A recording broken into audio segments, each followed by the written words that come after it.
नमस्कार दोस्तों, ये video editorial compilation for mains का पार्ट है। आप प्लेलिस्ट में जाके एडिटोरियल की वीडियोस पेपर वाइज और टॉपिक वाइज देख सकते हो। और अगर आप दिसंबर 2019 के बाद की वीडियोस को देखना चाहते हो तो वीडियो के नीचे मौजूद ज्वाइन बटन की सहायता से आप मेंबरशिप को ज्वाइन कर सकते हो। चलिए डिस्कशन स्टार्ट करते हैं। आप जीएस पेपर 2 के इस टॉपिक से और जीएस पेपर 3 के सिक्योरिटी से भी इस आर्टिकल को रिलेट कर सकते हो। हम पहले बैकग्राउंड डिस्कस कर लेते हैं। देखो, 1918 में नागा क्लब को फॉर्म किया गया और यहीं से नागा नेशनलिज्म के जो सीड्स थे वो बोए गए थे। उसके बाद 1946 में नागा नेशनल काउंसिल को इस्टेब्लिश किया गया AZ फिजो के द्वारा। इस काउंसिल ने डिमांड करना स्टार्ट कर दिया, इंडिया में वो रीजन्स जहाँ पे नागा रहते हैं उनको इंडिया से अलग करके एक अलग से देश इस्टेब्लिश किया जाए। 15 अगस्त 1947 को इंडिया आज़ाद हो गया और उससे एक दिन पहले फिजो ने डिक्लेयर किया कि हम भी आज़ाद हो गए। 1947 में हैदरी एग्रीमेंट को इंटरप्रेट किया गया एज ए सोवरेनिटी ऑफर, किसके द्वारा? नागा नेशनल काउंसिल के द्वारा। इसके बाद 1955 में क्या हुआ? नागा नेशनल काउंसिल ने हथियार उठा लिए और आर्म्ड इंसर्जेंसी स्टार्ट हो गई। मांग वही थी कि वो रीजन्स जहाँ पर नागा रहते हैं उनको इंडिया से अलग करके अलग से देश बनाया जाए। तो आर्म्ड इंसर्जेंसी को सप्रेस करने के लिए सेंट्रल गवर्नमेंट ने एक एक्ट वहाँ पे लागू किया, Assam disturbed areas act. Assam disturbed areas act इसलिए क्योंकि उस समय नागालैंड असम का ही पार्ट हुआ करता था। नागालैंड अलग से राज्य बना 1963 में, लेकिन उसके बीच में 1958 में armed forces special power act लागू किया गया असम में। उसके बाद 1964 में क्या हुआ? एक नागा पीस मिशन क्रिएट किया गया और सीज फायर साइन हुआ। उसके बाद 1975 में क्या हुआ? बहुत ही इंपॉर्टेंट अकॉर्ड साइन हुआ, शिलोंग अकॉर्ड। इस अकॉर्ड के अकॉर्डिंग नागा नेशनल काउंसिल ने हथियार गिरा दिए और सीज फायर साइन हुआ। फिर से बोलता हूँ, 1975 का जो शिलोंग अकॉर्ड था वो वाटरशेड मूवमेंट थी, क्योंकि नागा नेशनल काउंसिल ने हथियार गिराने का फैसला लिया।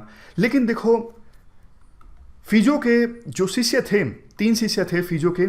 एक इशक, ये नाम है पर्सन्स के, इशक, दूसरा मुइवा और तीसरा खापलांग। इन्होंने बोला कि हम हथियार नहीं गिराएंगे। ये फिजो की अध्यक्षता में पहले काम करते थे और नागा नेशनल काउंसिल के पार्ट थे। लेकिन नागा नेशनल काउंसिल ने कहा हम तो भैया देखो सीज फायर साइन कर रहे हैं, लेकिन फिजो के इन 3 शिष्यों ने कहा हम हथियार नहीं गिराएंगे, हम लड़ेंगे अभी भी।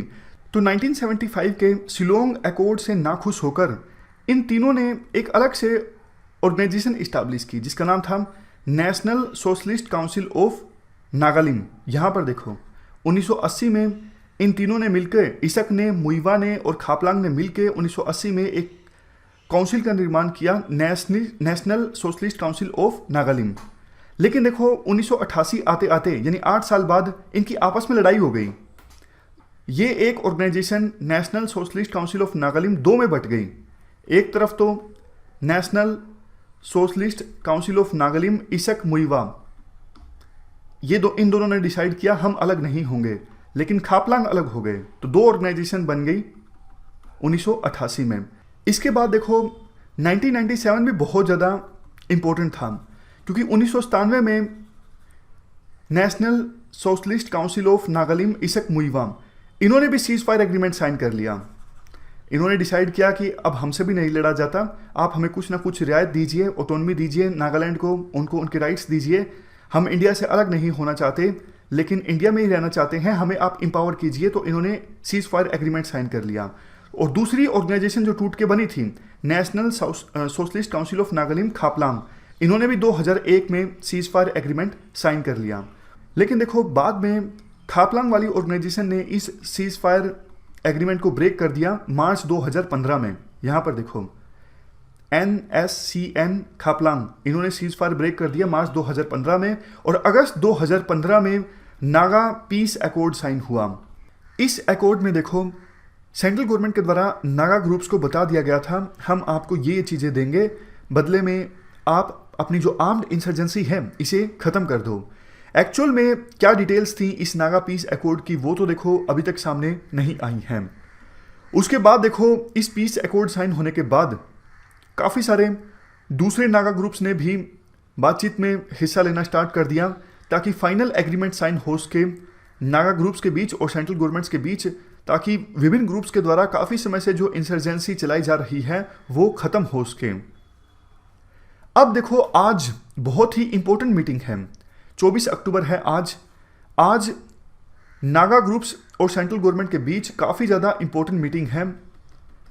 और मीटिंग से पहले एक जो इंपॉर्टेंट ऑर्गेनाइजेशन है, national Socialist Council of Nagalim इसक मुइवा, इनके द्वारा ये मांग की गई, हम अपनी जो मांग है कि नागालैंड का अलग से सेपरेट फ्लैग होना चाहिए, सेपरेट संविधान होना चाहिए इंडिया के अंदर ही, उस मांग से पीछे नहीं हटेंगे।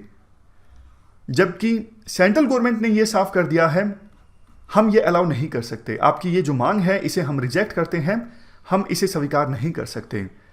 तो आज देखना ये होगा, national Socialist Council of Nagalim इसक मुइवा, क्या ये फाइनल जो आज पीस एग्रीमेंट साइन होगा उसमें पार्टिसिपेट करेगी या फिर नहीं करेगी।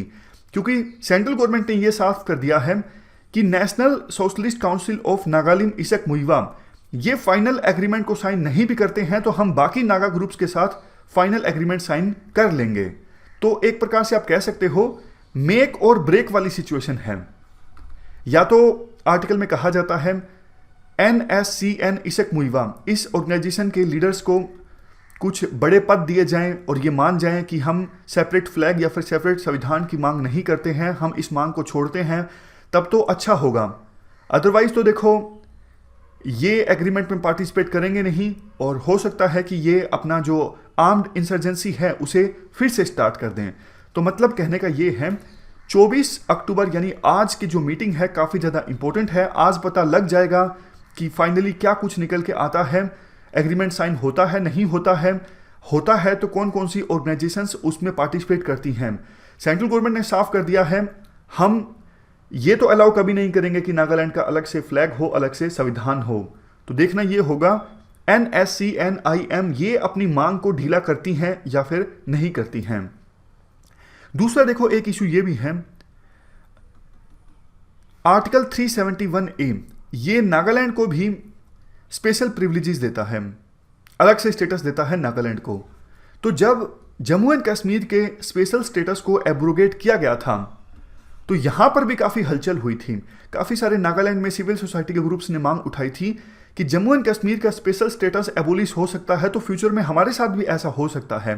तो उस समय एश्योरेंस दिया गया था नागालैंड के गवर्नर के द्वारा कि हम ऐसा कभी नहीं करेंगे, नागालैंड के स्पेशल स्टेटस के साथ कभी छेड़छाड़ नहीं होगी।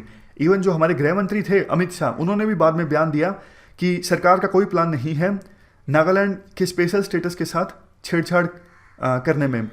तो बाद में कुछ लोगों ने यह भी कहा कि देखो सरकार तो ऐसा एश्योरेंस हमेशा से देती ही रही है। इवन जम्मू एंड कश्मीर का स्पेशल स्टेटस हटाया गया था, उससे एक दिन पहले जम्मू एंड कश्मीर के गवर्नर जो थे सत्यपाल मलिक, उन्होंने भी ये बोला था कि सरकार स्पेशल स्टेटस नहीं एब्रोगेट करेगी, सरकार का ऐसा कोई प्लान नहीं है। तो सरकार की बातों पर भरोसा नहीं किया जा सकता। तो बस इस पॉइंट से एक चीज़ ये निकल के आती है कि ट्रस्ट डेफिसिट थोड़ा बढ़ गया था जब सरकार ने जम्मू एंड कश्मीर के स्पेशल स्टेटस को एब्रोगेट किया था, क्योंकि नागालैंड के सिविल सोसाइटी ग्रुप्स को भी ऐसा लगने लगा था कि हमारे साथ भी ऐसा हो सकता है। कुल मिला के देखो आर्टिकल में एक बात यही बोली जाती है कि आज की जो मीटिंग है बहुत ज़्यादा इंपॉर्टेंट है।